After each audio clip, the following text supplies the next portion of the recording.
सर्वकर्माणि मनसा संन्यासस्ते सुखं वशी नवद्वारे पुरे देहि नैवं कुर्वन्न कारयन्।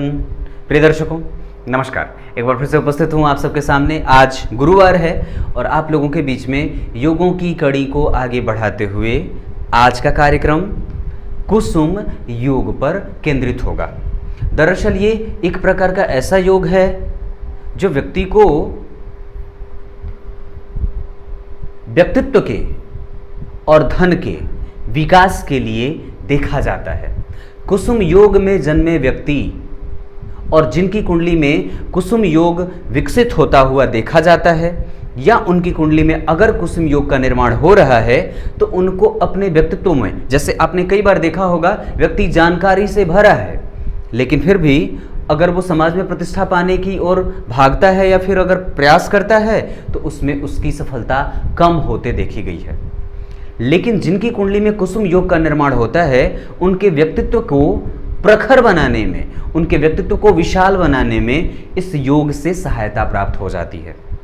आइए कार्यक्रम के आरंभ में बोले गए श्लोक का अंत भी बताऊंगा, बन के रहिएगा अंतिम तक। और एक बात कहूं तो सबसे ज़्यादा आवश्यक है कि कार्यक्रम को बीच से ना जा करके अंतिम में इसकी अंतिम परिणति तक देखेंगे तो ज़्यादा लाभ होगा। आइए शुरू करते हैं आज का कार्यक्रम।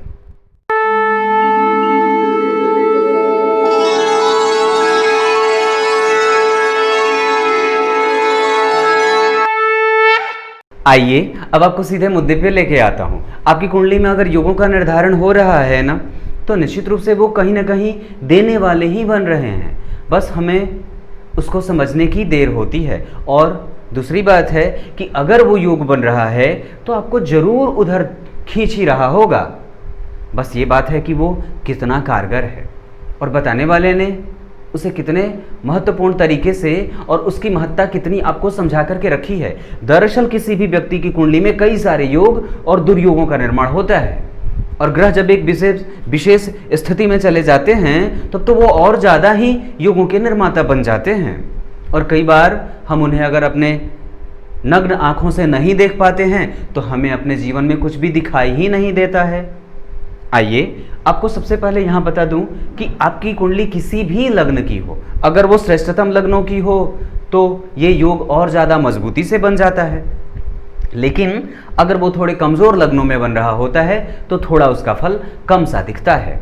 लेकिन अगर गुरु केंद्र में कहीं भी होते हैं तो वो अच्छे ही होते हैं, चाहे वो नीच ही राशि के क्यों ना बैठे हों, अपने प्रभाव को वो देते हैं। अब भले अगर वो नीच राशि के हो जाएंगे तो थोड़े से अपने प्रभावों को कम देते हैं, लेकिन देंगे जरूर। निगेटिव दे सकते हैं, देर से दे सकते हैं, विलंब से दे सकते हैं, लेकिन देंगे जरूर अच्छे ही। उस भाव से वे जरूर प्रभावित हो ही जाते हैं। इस कुंडली में अगर देखता हूं या जहां भी आपकी कुंडली में अगर गुरु लग्न में बैठे हों, ये कुसुम योग कैसे बनता है? दरअसल ये एक प्रकार का बहुत अच्छा राजयोग होता है।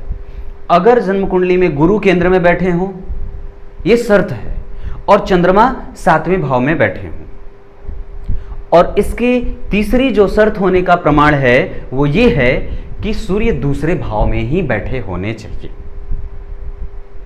जन्म कुंडली में लग्न में गुरु, 7वें में चंद्रमा और दूसरे भाव में सूर्य अगर बैठे हों तो व्यक्तित्व के निर्धारण में और व्यक्ति को अपने व्यक्तित्व को विकसित करने में प्रायः आपने कई बार देखा होगा लोग आपसे कम प्रभावित होते हैं।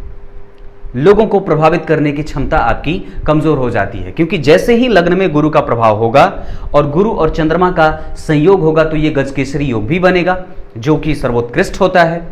और अगर द्वितीय भाव में सूर्य बन जाएंगे तो व्यक्ति के मुखड़े को, क्योंकि दूसरा भाव जो होता है वो मुख का होता है ना, वो चेहरे का होता है, गोल जो चेहरा या फिर जैसा भी चेहरा हो उसकी आकृति दूसरे भाव से देखी जाती है।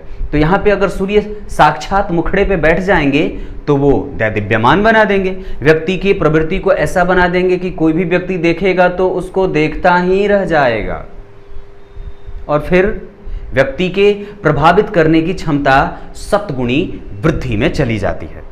योग अगर आपकी कुंडली में उपस्थित है तो जरूर उसका प्रभाव आपके ऊपर देखा जा सकता है, बस उसे समझने की और जांचने की आवश्यकता है।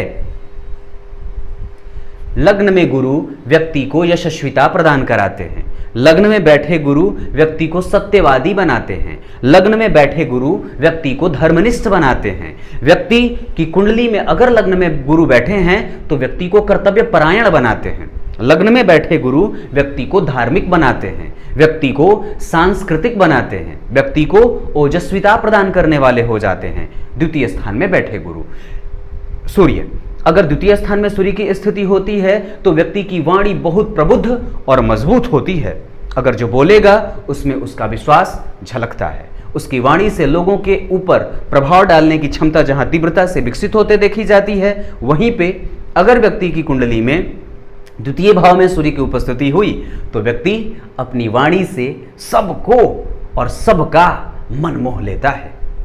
अब वहीं पे अगर चंद्रमा और गुरु का दृष्टि संबंध हो जाए तो क्या कहना है, क्योंकि चंद्रमा है मन और गुरु है सुख।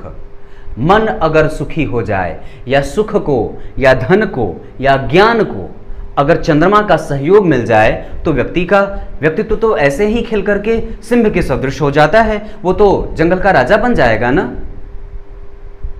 और ऐसी स्थिति में चूंकि ये दोनों भाव एक दूसरे के पूरक होते हैं, एक दूसरे के सातवें होने के कारण एक दूसरे के पूरक होते हैं, इस वजह से यहां पे गुरु और चंद्रमा व्यक्ति को सर्वोत्कृष्ट बनाने में सफल होते हैं। अब इसके लिए आपको देखना क्या होगा कि अगर आपकी कुंडली में मान लीजिए गुरु लग्न में बैठे हैं या सूर्य ही यहां बैठे हैं, अगर तीनों में से कोई भी ग्रह क्रमशः छठे, आठवें और 12वें भाव का अधिपति ना हो तो थोड़ा अच्छा रहेगा। अगर वो इन भावों के अधिपति हो जाते हैं तो चूंकि थोड़े से उनके प्रभाव में कमी भी देखी जाएगी, ऐसा भी है। लेकिन अगर वो किसी छठे, 8वें और 12वें भाव में से किसी के साथ उनकी स्थिति ना बन रही हो तो ये और ज़्यादा बेहतरीन और ये योग मजबूत कहा जाएगा। साथ ही साथ ये और ज़्यादा कम मजबूत हो जाएगा जब ये सभी ग्रह अपने मित्र की राशि में बैठे हों और एक श्रेष्ठतम लग्न का निर्माण हो रहा हो। श्रेष्ठतम लग्न का कहने का मतलब है कि लग्न जो बन रहा हो वो बेहतरीन बन रहा हो, मतलब लग्न के अधिपति अच्छी अवस्था में हो। ऐसे ये जो योग बनेगा उसके लिए राशियों का निर्धारण नहीं करना है, वो कहीं भी हो। अगर ये स्थिति बन रही है कि लग्न में गुरु, सप्तम में चंद्रमा और द्वितीय भाव में सूर्य हैं तो ये कुसुम योग हो जाता है और व्यक्ति अपने व्यक्तित्व को लेकर के विकास के पथ पर अग्रसर होता है। ये कुसुम योग था। अब आइए आपको कार्यक्रम के अंतिम में बोले गए श्लोक का अर्थ बता देता हूं। वश में है जिसके अंतःकरण, वश में है जिसके अंतःकरण, उसने अपने इस नवद्वार रूपी जो शरीर है जिसमें 9 द्वार क्रमशः हैं, इंद्रियों को उसमें बांध के रखा है, उन्हें फड़कने नहीं देता और न कहीं भटकने देता है। आज हम क्या हैं, हमारी जीवा ही हमें अपनी गुलाम बनाए बैठी है। हमारी जीवा ही हमारे परतंत्रता का कारण बन रही है। जिसने इसे कंट्रोल कर लिया, जिसने अपने इंद्रियों को अपने वश में कर लिया, नहीं, जिसने नहीं कहना सीख लिया, प्रायः झूठ को, असत्य को, वो जीत जाता है। और हमें ऐसा ही बनने का प्रयास भी करना चाहिए। कुछ इसी तरीके से आज के कार्यक्रम का समापन करें, तब तक के लिए इजाजत दीजिए। एक छोटा सा योग था, आज गुरुवार का दिन भी था, जैसा कि मैं गुरुवार को योग दुर्योग लेके आता हूं। कल का कार्यक्रम होगा जन्म कुंडली विश्लेषण का, देखना मत भूलिएगा। तब तक के लिए इजाजत दीजिए। नमस्कार।